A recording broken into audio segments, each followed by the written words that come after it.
We both studied TV production at university. So this project was our final major project. So sort of what the whole 3 years, I guess, leads up to. So kind of the big one, we get kind of the whole year to work on this project. It's been like a passion project since coming to university. Kind of when I started here, we've got like a student-run production company, if you will, called Sonar Events, and they cover the basketball here week in, week out. And that kind of was 3 cameras, not much really going on. It's kind of a commentator, really basic coverage.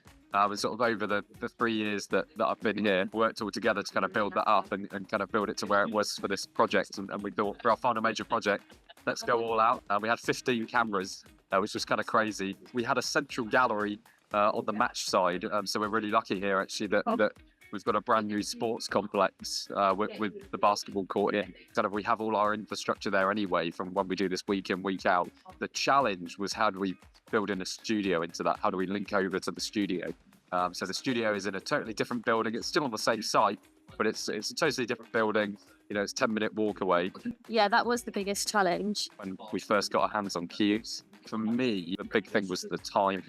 So being able to perfectly see, okay, if this section's 2 minutes, we can run to time. So over what's under, kind of at the top where you can see how much over under you are, kind of building that show and then using it in blocks. The blocks was kind of another thing that I really liked. We built loads of custom blocks, kind of used that to help build our show, and everyone had their own color that they were following, and kind of made it really, really clear, which was fantastic. And I think from the whole crew, there was over 50 of us there on the day, on the crew, and everyone had so much positive feedback and loved how simple it was, yet got across all the information, which was fantastic. It just helped us kind of visualize and put things into sections of how we were going to plan our show and make it the best it possibly could for halftime, post-match and pre-match. There was an incredible moment that I was having a play around with, like the automation side of it.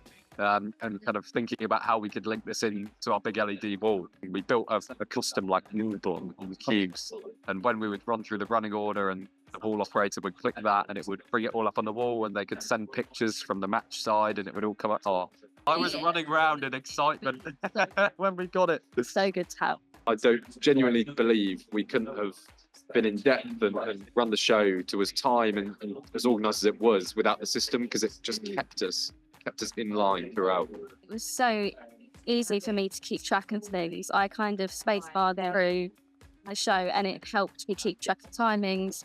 It was just that extra security to what I already knew, and like just kind of keeping track of the sections.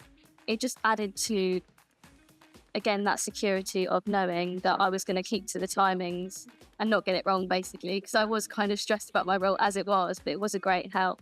It just felt intuitive. Like everything felt like, okay, that makes sense that it's there. That makes sense how we do that. That makes sense how we can drag things up and down. As soon as I picked up Cuez, it kind of made sense that it was so simple. And kind of every button made sense and everything did like what you expected it to do. Beforehand, we were just using Excel spreadsheets for our basketballs. And we'd just guess the times and we'd say, okay, this is 5 minutes or whatever. And then if things changed, we'd just print it out and just scribble it on pen and paper. So yeah, kind of to have that all in one centralized system. And then another moment where I was running around with excitement, there was lots of them, was the prompter. So it was just a case, we brought up a Chrome window, full screened it, had the prompter there, and we used like a little Shuttle Express to control the system. And as the script was being typed upon, as the game was going on, it would just send it straight to the prompter. As the show was being adjusted, as blocks were being moved around, it would all move around on the prompter and everyone knew where we were. Because if it was all paper, especially if we're on 2 locations as well, as things start changing, if we're all on paper, it's going to get a mess really quick. That was really cool. Worked for us so well this time. I'd definitely use it again. We knew it was going to be a massive project and we just needed something that kind of combine everything together and like us to have less worries on the day, to know it was actually going to be timed correctly. And it has just been a massive help. So yeah, thank you.